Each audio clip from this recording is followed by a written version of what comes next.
اے کربلا کی خاک اس احسان کو نہ بھول، تڑپی ہے تجھ پہ لاشا جگر گوشہ رسول، اسلام کے لہو سے تیری پیاس بجھ گئی، سیراب کر گیا تجھے خون رگے رسول، کرتی رہے گی پیش شہادت حسین کی،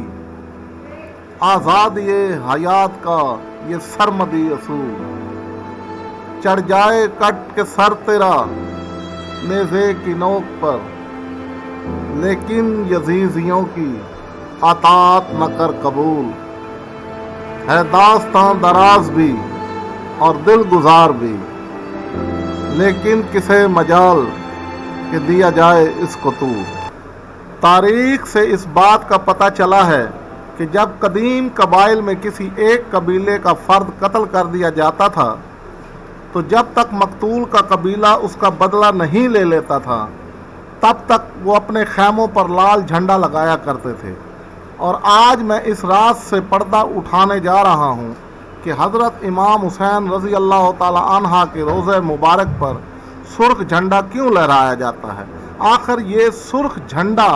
ہم سے کس چیز کا مطالبہ کر رہا ہے؟ اور کیا تاریخ میں کوئی ایسا اور بھی واقعہ ہے جس سے اس واقعے کو نسبت دی جا سکے؟ الہامی کتب اور تاریخ انسانیت کے مطالعے سے اس بات کا پتہ چلتا ہے کہ شہادت حضرت یحییٰ علیہ السلام اور شہادت حضرت امام حسین میں بہت زیادہ مناسبت ہے۔ ایسے سچے راز جاننے کے لیے اس چینل کو سبسکرائب کریں اور بیل آئیکن پر پریس کریں۔ حضرت یحییٰ علیہ السلام کے دور میں ایک رومی بادشاہ ہیڈروس تھا جس نے ایک ایسی عورت سے شادی کر رکھی تھی جو کہ شرعی اعتبار سے اس پر جائز نہیں تھی، لیکن اس کے باوجود اس نے اس کو رکھا ہوا تھا اور وہ اس بات کا فتویٰ حضرت یحییٰ علیہ السلام سے لینا چاہتا تھا۔ کہتے ہیں کہ ایک دفعہ اس عورت نے حضرت یحییٰ علیہ السلام کو دعوت گناہ دی تھی، لیکن حضرت یحییٰ کے انکار پر اس عورت نے اپنے دل میں ان کے لیے کینہ رکھا ہوا تھا۔ اس عورت کے پچھلے خاوند سے بھی اس کی ایک لڑکی تھی جو کہ نہایت ہی خوبصورت اور ایک رقاصہ تھی۔ بادشاہ اس لڑکی پر بھی عاشق تھا اور وہ چاہتا تھا کہ اس لڑکی کو بھی اپنے حرم میں شامل کر لے۔ ایک دن جشن کے موقع پر بادشاہ نے اس سے رقص کرنے کے لیے کہا تو اس نے کہا کہ بادشاہ اس کو منہ مانگا انعام دے، تو بادشاہ نے اس کو انعام دینے کا وعدہ کر لیا۔ لڑکی نے اپنی ماں سے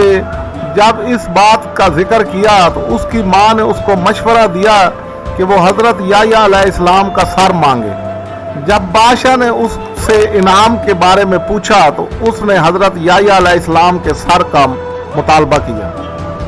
بادشاہ نے جلاد کو حکم دیا کہ وہ حضرت یحییٰ علیہ السلام کا سر قلم کر کے لے آئے اور اس بات کا خیال رکھا جائے کہ ان کا خون زمین پر گرنے نہ پائے۔ تاریخ کی کتابوں سے پتہ چلتا ہے کہ جب حضرت یحییٰ علیہ السلام کا سر کاٹا گیا تو خون کے کچھ قطرے زمین پر گرے۔ جب بادشاہ کو اس بات کا پتہ چلا تو اس نے جا کے زندان میں دیکھا تو جس جگہ پر حضرت یحییٰ علیہ السلام کا خون گرا تھا تو وہ وہاں سے رس رہا تھا، تو بادشاہ نے اس پر بہت زیادہ مٹی ڈلوائی اور وہاں پر ایک ٹیلا بن گیا، لیکن خون وہاں سے رسنا بند نہ ہوا۔ تاریخ سے یہ پتہ چلتا ہے کہ جب بخت نصر نے رومی سلطنت پر حملہ کیا تو اس کو پتہ چلا کہ ایک زندان کے ٹیلے میں سے خون رستا رہتا ہے، تو اس نے پتہ کرنا چاہا کہ یہ خون کس کا ہے، تو اس کو بتایا گیا کہ یہ خون ایک پیغمبر کا تھا جن کو ناحق شہید کر دیا گیا تھا۔ تو اس نے اپنے دربار میں عالموں سے پوچھا کہ اس خون کو بند کرنے کا کوئی طریقہ بتائیں، تو اس میں سے کچھ عالموں نے اسے بتایا کہ اس کو بند کرنے کا ایک ہی طریقہ ہے کہ وہ مطالبہ پورا کرے جس کی وجہ سے حضرت یحییٰ علیہ السلام کو ناحق شہید کیا گیا۔ اس عالم نے ان کو مشورہ دیا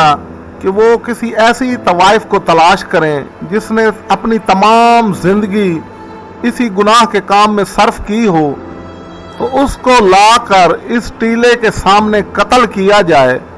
تو یہ خون رسنا بند ہو جائے گا۔ تو انہوں نے ایسی ایک عورت کو تلاش کیا اور اس کو لا کر اس ٹیلے کے سامنے قتل کر دیا، تو خون رسنا فوراً بند ہو گیا۔ اب میں آپ کو بتاتا ہوں کہ ان دونوں واقعات میں کن باتوں میں آپس میں بہت زیادہ مناسبت پائی جاتی ہے۔ دونوں کی قوم یہ اچھی طرح جانتی تھی کہ یہ دونوں حضرات حق پر ہیں، اس کے باوجود ان کے قتل پر راضی تھے۔ دونوں کو ناحق قتل کیا گیا اور دونوں کے سر کاٹ کر تشت میں پیش کیے گئے۔ اس طرح حضرت یحییٰ علیہ السلام کے خون کی وجہ سے وہ ٹیلا سرخ ہو جاتا تھا، بالکل اسی طرح آج بھی عاشورہ کے دن وقت شہادت حضرت امام حسین کی شہادت کی وجہ سے کربلا کی مٹی سرخ ہو جاتی ہے، اور آج بھی ایک تسبیح جو کہ خاک کربلا سے بنی ہوئی ہے گلستان زارا لاہور امام بارگاہ میں زیارت کے لیے پیش کی جاتی ہے، جو شہادت کے وقت سرخ ہو جاتی ہے۔ آج بھی یہ سرخ جھنڈا اور سرخ خاک اس بات کا ہم سے مطالبہ کر رہی ہے کہ جس مقصد کے لیے جناب امام عالی مقام نے اپنی اور اپنی اہل بیت کی جانوں کا نذرانہ پیش کیا، کیا ہم نے اس مطالبے کو پورا کیا؟ کیا ہم نے اس شریعت کو لاگو کیا؟ اور یہ تھی ہماری آج کی ویڈیو۔ اگر آپ کو یہ ویڈیو پسند آئی ہو تو اسے لائک کریں اور شیئر کریں، اور آئندہ بھی ایسی رازوں سے بھری ویڈیو دیکھنے کے لیے ہمارے چینل کو سبسکرائب کریں۔ شکریہ۔